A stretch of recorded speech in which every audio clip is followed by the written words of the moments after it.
être celui que tu veux que... Chères sœurs, chers frères en Christ, les lectures, les antiennes et les prières de ce 3e dimanche de l'Avent marquent déjà, sinon l'avènement du Messie parmi nous, au moins sa proximité immédiate. C'est vrai qu'il n'y a plus qu'un dimanche qui nous sépare de Noël. La préparation à cette solennité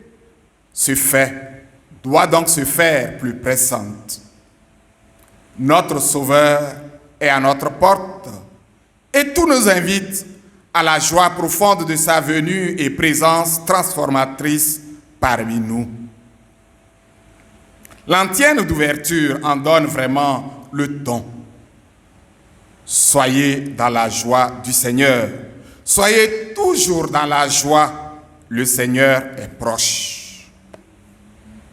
La venue et présence du Seigneur disent donc clairement la joie.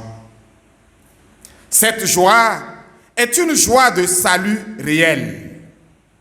Dès lors, nous comprenons que le salut que nous offre le Verbe de Dieu par sa naissance parmi nous, nous épanouit vraiment et nous ouvre à une existence nouvelle. D'où notre prière d'ouverture. Tu le vois, Seigneur, ton peuple se prépare à célébrer la naissance de ton Fils. Dirige notre joie vers la joie d'un si grand mystère, pour que nous fêtions notre salut avec un cœur vraiment nouveau. En clair, me semble-t-il, aujourd'hui, nous sommes tous invités à la culture de la joie comme signe de notre communion avec Dieu ou de sa présence réelle en notre vie. La communion totale avec Dieu ou avec Dieu en action de rédemption de notre monde, de l'humanité en souffrance.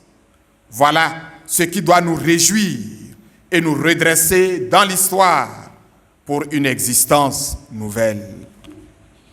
Manifestement, c'est bien la confirmation que recherchait et vérifiait Jean le Baptiste.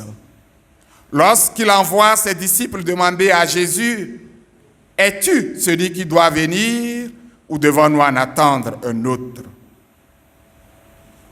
Apprenant que le salut est déjà effectif par des actes concrets que sont les aveugles retrouvent la vue et les boiteux marchent, les lépreux sont purifiés et les sourds entendent, les morts ressuscitent et les pauvres reçoivent la bonne nouvelle.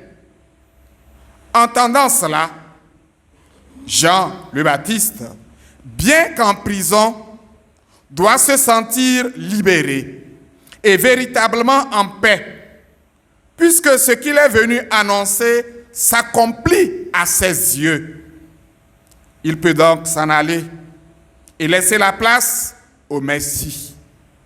Ce serait donc une mauvaise interprétation de la démarche de Jean le Baptiste que de lire en elle un certain doute, surtout qu'il est en prison. Si ça n'était un. La remarque de Jésus rappelle tout le monde à la foi véritable.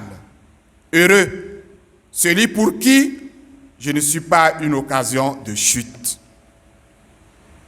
Dans tous les cas, selon l'évangéliste Matthieu, cette démarche constitue une ligne de démarcation entre l'Ancien Testament, l'Ancien Monde, et le Nouveau Testament, le Nouveau Monde. Avec Jean le Baptiste, le monde ancien s'en va pour laisser la place à un monde nouveau. Celui du salut effectif, constitué de résurrection et de libération totale de tous les maux. Celui de l'épanouissement authentique de l'homme. La voix qui crie à travers le désert cède la place à celui qu'elle annonce, seul capable d'établir une nouvelle alliance pour un vrai nouveau monde de paix et de bonheur. Et pour le dernier des prophètes, le plus grand des enfants de la femme, peu importe qu'il soit en prison pour avoir dit la vérité en personne, s'établissant déjà réellement dans le monde avec Jésus, le Messie attendu, son salut est assuré et il peut passer de l'autre côté de la vie, il peut mourir, il peut aller en paix. En prenant acte de la satisfaction de Jean le Baptiste, qui doit le remplir de joie profonde, une vraie joie de salut, nous pouvons mieux réfléchir sur la culture de la joie dans notre histoire à nous, comme signe de l'effectivité du salut apporté par Jésus-Christ, que nous habitons ou qui nous habite. Ceci demande une petite clarification sur ce qu'il faut comprendre par la joie authentique, la joie du salut.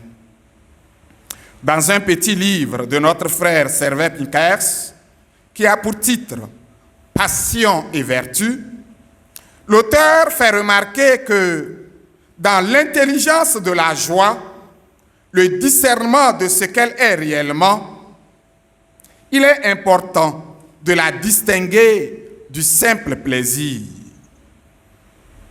Le plaisir, dit-il, a sa cause dans un bien extérieur, tandis que la joie nous vient de l'intérieur. Permettez-moi de citer plus longuement notre frère. On a du plaisir à toucher un objet, à manger un dessert, à voir un spectacle.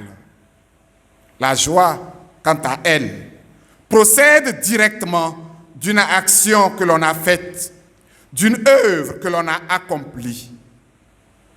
On éprouve de la joie d'avoir fait plaisir à quelqu'un, d'avoir été généreux, perspicace ou courageux. Le plaisir dépend de ce qui nous plaît. Autre chose est la joie. Elle procède d'un choix que l'on a fait, d'une décision que l'on a prise, d'une action entreprise conformément à notre sens de la vérité et du bien, en consentant l'effort nécessaire et les sacrifices requis. On ressent de la joie quand on s'est privé d'un bien pour qui était dans le besoin. Lorsqu'on s'est donné de la peine, la source de la joie réside au fond de nous-mêmes,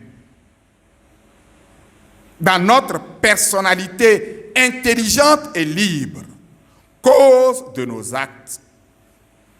Ainsi comprise, la joie peut être considérée comme le critère de la qualité morale d'un homme, selon qu'il met sa joie dans le bien ou dans le mal. Fin de citation. De son côté, Bernard Häring fait remarquer que la révélation divine est, du début à la fin, un joyeux message et une source de joie. Je l'ai dit ici, notre frère Marcel Zib, qui nous a précédés, s'appuyant sur le philosophe Heer, n'arrêtait pas de rappeler que le monde de demain appartient, mes jeunes frères, appartient à ceux qui annoncent la joie.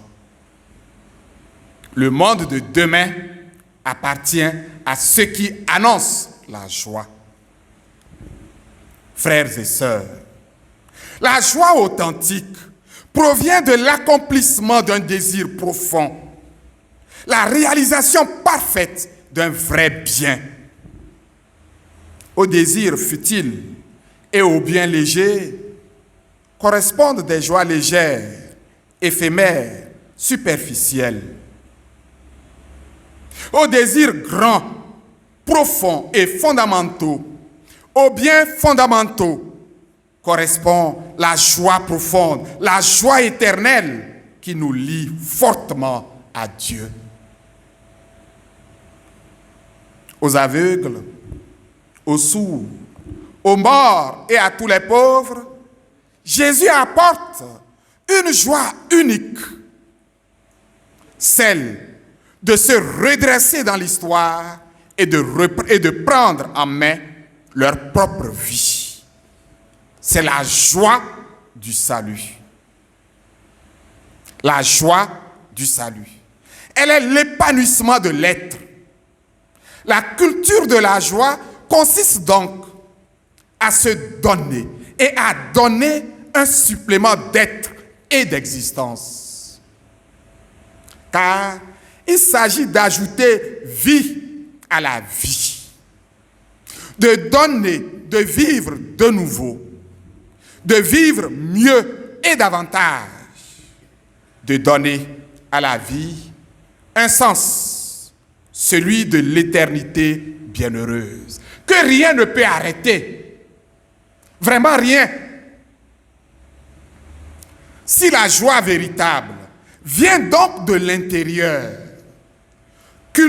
la cultiver, c'est vraiment épanouir la vie humaine, c'est redresser et ressusciter une vie brisée. C'est promouvoir dans le bien par l'éducation de l'intelligence et surtout de la conscience. Christ est venu apporter cette joie unique. Y croyons-nous? Mieux, y adhérons-nous vraiment? André Gide disait, tout chrétien qui ne parvient pas à la joie rend la passion du Christ inutile et par là même l'aggrave.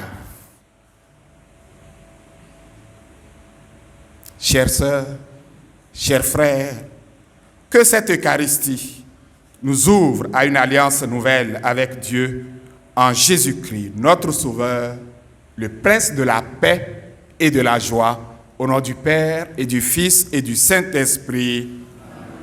Dieu, mon Dieu, je te cherche pour m'abandonner à toi. Dieu, mon Dieu, je te cherche pour m'abandonner